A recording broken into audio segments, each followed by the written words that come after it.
क्या लगता है आपको? तो ये क्या है? क्या है? मालदीव्स है, थाईलैंड है, इंडोनेशिया है, बाली है, करावी तो नहीं गई? गलत। ये हमारा देश है, ये भारत है और ये लक्षद्वीप है ना। सुंदर।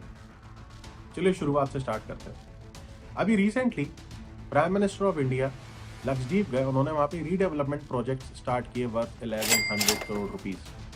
लेकिन ये चीज शायद हमारे मालदीव्स के लोगों को अच्छी नहीं लगी, मालदीव्स के मिनिस्टर्स को भी अच्छी नहीं लगी, और उन्होंने कुछ इस प्रकार के डेरोगेटरी कमेंट्स किए। हमारे प्रधानमंत्री को जोकर भी कहा। बस फिर क्या था? अब हम इंडियंस रुकने तो वाले नहीं थे। आखिर 100 करोड़ की आबादी है और डिजिटल पेनिट्रेशन तो बहुत हो ही चुका है और जियो का जमाना है। उसके बाद ट्रेंडिंग में चला #बॉयकॉट मालदीव्स। इतना ही नहीं, उस #बॉयकॉट मालदीव्स को unanimously people of India, influencers of India, even Bollywood celebrities ने भी सपोर्ट किया। इसके अलावा कई ट्रैवल पार्टनर्स और ट्रैवल एजेंसीज ने अपनी मालदीव्स की बुकिंग्स को कैंसिल कर दिया, जो कि रफली 8000 है, और 2500 से ज्यादा मालदीव्स की फ्लाइट कैंसिल हो गई। बट क्या हमेशा से यही इक्वेशन था इंडिया और मालदीव्स का? क्या हमेशा से हमारा रिलेशनशिप म्यूचुअल हेट्रेट का था क्या? चलो थोड़ा पास्ट में चलते हैं, देखते हैं शुरुआत कहाँ से हुई थी। चलिए अब हम इंडिया और मालदीव्स के रिलेशंस को समझते हैं। मालदीव्स एक आइलैंड कंट्री है, ग्रुप ऑफ आइलैंड। ये इंडिया के साउथ में लाया करता है और इंडियन ओशन में लाया करता है। मालदीव्स एक टूरिज्म ड्रिवन इकोनॉमी है। सिंस ये एक आइलैंड कंट्री है तो यहाँ पे मैन्युफैक्चरिंग की ज्यादा पॉसिबिलिटी नहीं है। ये एक सर्विस ड्रिवन इकोनॉमी है एंड टूरिज्म ड्रिवन इकोनॉमी है। इंडिया मालदीव्स का सेकेंड लार्जेस्ट ट्रेडिंग पार्टनर है। पास्ट में इंडिया ने अभी तक $800 मिलियन का लाइन ऑफ क्रेडिट मालदीव्स को एक्सटेंड किया है। उसी के साथ ही इंडिया कई बड़े मेजर इन्वेस्टमेंट प्रोजेक्ट्स पे काम कर रहा है मालदीव्स के लिए, जिसमें से एक है ग्रेटर माले कनेक्टिविटी प्रोजेक्ट, जिसमें माले सिटी को विलिंगली और थिलाफुशी से कनेक्ट करना। उसके अलावा हर साल इंडिया मालदीव्स की इकोनॉमी में डायरेक्ट कंट्रीब्यूशन देता है थ्रू टूरिज्म, जिसमें हमारे बहुत सारे इन्फ्लुएंसर्स, मेजर बॉलीवुड सेलिब्रिटीज और the people of this country go on a regular basis. उसके साथ साथ इंडिया एक रीडेवलपमेंट प्रोजेक्ट पे भी काम कर रहा है मालदीव के हानी माधो इंटरनेशनल एयरपोर्ट में। इंडिया ने वहां पर policing, training, infrastructure development projects पर भी काम किया है, और हर साल हम मालदीव्स के साथ जॉइंट डिफेंस एक्सरसाइजेस भी करते हैं, जैसे दोस्ती, एकता और ऑपरेशन शील्ड। जब हमारे इतनी सारी चीजें हैं साथ में, इतनी ज्यादा दोस्ती और गहराई है इंडिया और मालदीव्स के रिश्तों में, तो फिर आखिर मोए मोए कैसे हो गया? चलो आज मैं आपको एक खास बात बताता हूँ। अगर इंडिया को कोई भी देश बिना वजह अगर छेड़े तो समझ लेना उसके सिर पर चाइना का हाथ है। वो कहावत है ना कि हिंदी चीनी भाई भाई, बट चीनी हिंदी को अब भाई नहीं मानता। अब हम समझते हैं what is the role of China in this Maldives India new equation. चलिए अब हम समझते हैं कि आखिर चाइना ऐसा कर क्यों रहा है और कैसे कर रहा है। क्या उसके सीक्रेट वेपन्स हैं? क्या उसका मास्टर स्ट्रोक है? चाइना के इस बदले हुए एटीट्यूड से सिर्फ हम नहीं, पूरी दुनिया परेशान है। चाइना अपने इंटरेस्ट के लिए इंटरनेशनल मैटर्स में, ग्लोबल मैटर्स में बिना वजह अंदर घुस रहा है। वो अपनी फिजिकल प्रेजेंस हर जगह फील कराना चाहता है, भले ही वो जमीन और वो पानी उसका हो या ना हो। ये सेम चीज जापान में साउथ चाइना सी में भी देखी जाती है, जिसको वो अपना क्लेम करता है, और इसी वजह से वहां के कुछ आइलैंड को डिस्प्यूटेड कर दिया गया।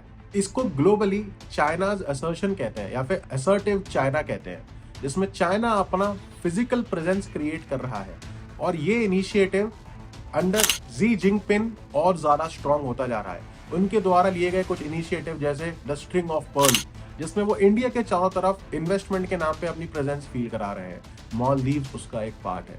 या फिर one belt one road initiative, जिसमें वो एक सिंगल रोड कनेक्टिविटी कर रहे हैं from various Nations, again cornering India. China की एक बेसिक फिलॉसफी है, चाइना अपने से गरीब मुल्क को इतना नोटों से भर देता है कि फिर वो जी हजूरी ना करे तो क्या करे। ये वैसी ही बात है कि आप राह चलते किसी गरीब व्यक्ति को 2000 का नोट दे दो, फिर वो आपकी गुलामी नहीं करेगा तो आखिर क्या करेगा? और अगर देश मालदीव जैसा हो तो वो आपकी धुनों पर नाचेगा भी। यही कुछ ऐसा है। बट इसके अलावा मालदीव इतना स्पेशल क्यों है? चाइना का इतना इंटरेस्ट क्यों है मालदीव में?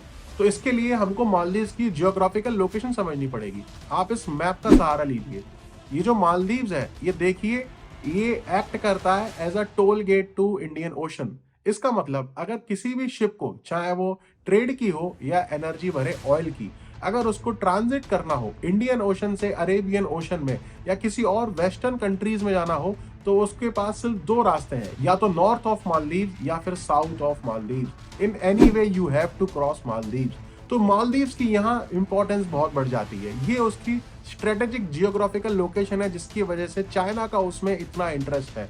अगर चाइना वहां पे अपनी प्रेजेंस बना पाता है, अगर चाइना वहां पे इन्वेस्टमेंट के नाम पे अपना एक नेवल बेस क्रिएट कर पाता है, तो चाइना अपने लिए एक सिक्योर्ड ट्रेड रूट, एक सिक्योर्ड एनर्जी ट्रांजिट कॉरिडोर बनाने में कामयाब होगा। और अब घबराने वाली बात, या फिर वो बात जो हमको एज ए इंडियन सोचनी चाहिए कि ये सेम ट्रेड रूट हम इंडियंस भी यूज करते हैं। आज हमारा 50% से ज्यादा ट्रेड इसी रूट को यूज करता है to go to western countries, और more than 80% of our energy import इसी ट्रेड रूट से आते हैं। इसको हम सी लेन ऑफ कम्युनिकेशन कहा जाता है ज्योग्राफिकल टर्म में, SLOC, sea lane of communication. Maldives जैसे देश में यहाँ के प्रेसिडेंट मोहम्मद मोइजू इतने गुणगान गा रहे हैं चाइना के, और रिसेंटली उन्होंने अपने इंटरव्यू में कहा है कि चाइना हमारा क्लोजेस्ट अलाय बनने वाला है। उसके पीछे जो बेसिक मंसूबा है वो चाइना का है और उनकी स्ट्रैटेजी का है। बट यहाँ पर मैं मालदीव के लोगों को और मालदीव के प्रेसिडेंट को कुछ बात याद दिलाना चाहूंगा। 1988 का IAF का मिशन याद रखना, जब आपकी कंट्री में कूप होने वाला था और इंडियन एयरफोर्स ने आपको बचाया। 2014 का ऑपरेशन नीर भी याद रखना, जब आपके देश में पानी की क्राइसिस हो गए थे, आपके पास पीने का पानी नहीं था। और जब आप चाइना को अपना इतना अच्छा दोस्त मानते हैं, तो ये भी याद रखना कि 2020 में जो पेंडेमिक आया था उसकी स्टार्टिंग वुहान चाइना से हुई थी, और उस पेंडेमिक में भी जिसने सबसे ज्यादा आपको हेल्प करी थी वो आपका पड़ोसी मुल्क यानी भारत था, जिसने आपको अंडर ऑपरेशन संजीवनी कोविड वैक्सीन प्रोवाइड कराई थी। आप शायद भूल गए हैं, लेकिन आप याद रखना। खैर, अब हम आगे समझते हैं कि जब इतनी सारी जियोपॉलिटिकल लेवल पे एक्टिविटीज चल रही हैं, इतना सब कुछ हो रहा है, तो हमें क्या करना चाहिए? क्या है हमारे डर की बात है? अब हमारा अगला मूव क्या होगा? चलिए समझते हैं अगले पार्ट में। अब हमारे इस सब डिस्कशन के बाद और चाइना के मेन इन्वॉल्वमेंट के बाद क्वेश्चन एक खड़ा होता है कि अब आगे क्या, व्हाट इज द नेक्स्ट? इसका सॉल्यूशन भी हमारे मैप में ही है। चलिए दोबारा मैप में चलते हैं। इस बार हम चलते हैं अरेबियन सी में। इंडियन ओशन की बात तो काफी हो गई।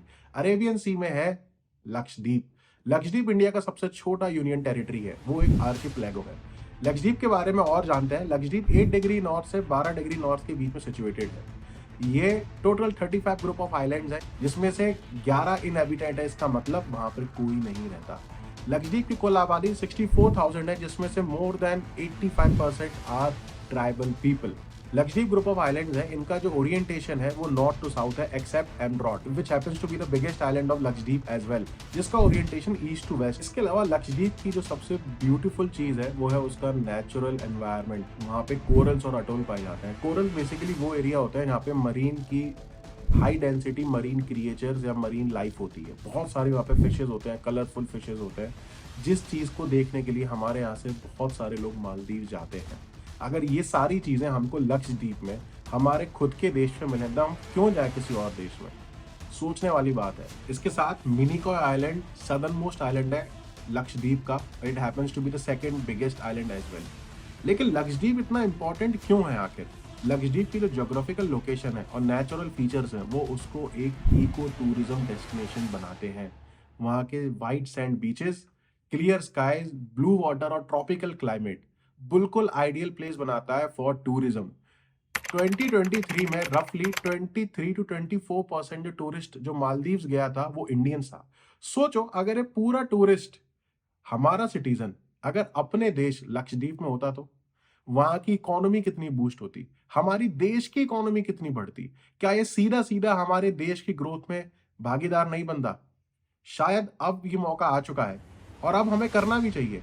लक्षद्वीप एक ऐसा स्थान है जहां पर इन्वेस्टमेंट से, ग्रोथ से सीधा इम्पैक्ट हमारे कंट्री को होगा, और it will act as a check and balance on other nation as well. Lakshadweep की जो एक खास बात है वो है वहाँ के फिजिकल और नेचुरल फीचर्स जो है कोरल अटोल, जिसको देखने के लिए बहुत दूर दूर से टूरिस्ट, इवन हमारे खुद के सिटीजन जाएंगे। जिस चीज के लिए हमारे सिटीजन मालदीव्स में आराम से लाख से 2 लाख रुपए स्कूबा डाइविंग वगैरह के देते हैं, वो सेम चीज अब हमारे देश में होगी। हमारे लक्षद्वीप में वो सारी चीजें, वो सारी ज्योग्राफिकल और नेचुरल फीचर्स हैं जो कि मालदीव, थाईलैंड, मलेशिया किसी भी अन्य देश में है। लेकिन अभी भी एक सवाल हमारे पास रह गया कि मोदी वहीं क्यों गए? Why Modi invested in Lakshadweep only? इसके 4-5 पॉइंट है, वो हम समझते हैं। First is the geopolitical significance. अगर चाइना मालदीव में इन्वेस्टमेंट करके अपनी वहां प्रेजेंस बनाता है, तो हमें इंडिया को भी अपनी प्रेजेंस अरेबियन सी में चाहिए, जिससे हमारा ट्रेड रूट सिक्योर हो सके। And it can not be better than Lakshadweep. Second, ये जो इनिशिएटिव था for 1100 crore of rupees investment, ये एक बहुत स्ट्रेटेजिक इन्वेस्टमेंट है। इस इन्वेस्टमेंट के थ्रू जितना भी इंफ्रास्ट्रक्चर डेवलप होगा, उससे लक्षद्वीप की मेन आइलैंड यानी मेन लैंड ऑफ इंडिया से कनेक्टिविटी स्ट्रांग हो जाएगी, लोगों के बीच आपस में कनेक्टिविटी स्ट्रांग हो जाएगी। हाल ही में अभी एक वीडियो भी था, मैं अटैच करूंगा, जिसमें एक प्लेन लैंड हो रहा है लक्षद्वीप में। It is about new beginning. इसके साथ साथ अगर इंडियन नेवल और इंडियन नेवी लक्षद्वीप में डिप्लॉय होगी, तो वो हमें मैरीन टाइम सिक्योरिटी प्रोवाइड करेगा against piracy, against terrorism and many other facilities as well. Plus एक स्ट्रॉन्ग लक्षद्वीप के होने से it will act as a check and balance on asserting China in Maldives। तो ये था कि किस प्रकार Lakshadweep can be the master stroke for India. अब हम आते हैं इस वीडियो के कंक्लूजन पे, या हम सॉल्यूशंस भी कह सकते हैं कि ये सब आखिर होगा कैसे। हम इसको 4 पार्ट में डिवाइड करेंगे। पहला है गवर्नमेंट लेवल, सेकंड है डिप्लोमेटिक लेवल, थर्ड है at private level and fourth है एट इंडिविजुअल लेवल।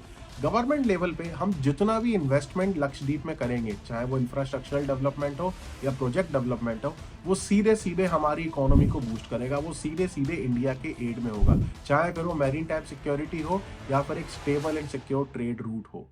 सेकंड, जब हम डिप्लोमेसी की बात करते हैं, भले ही आज मालदीव में प्रो चाइना सेंटिमेंट्स हैं, but India always believe in neighbour first. हमारा ये पॉलिसी हमेशा से मालदीव के साथ रही है और हमने काफी खराब समय में मालदीव को सपोर्ट किया है।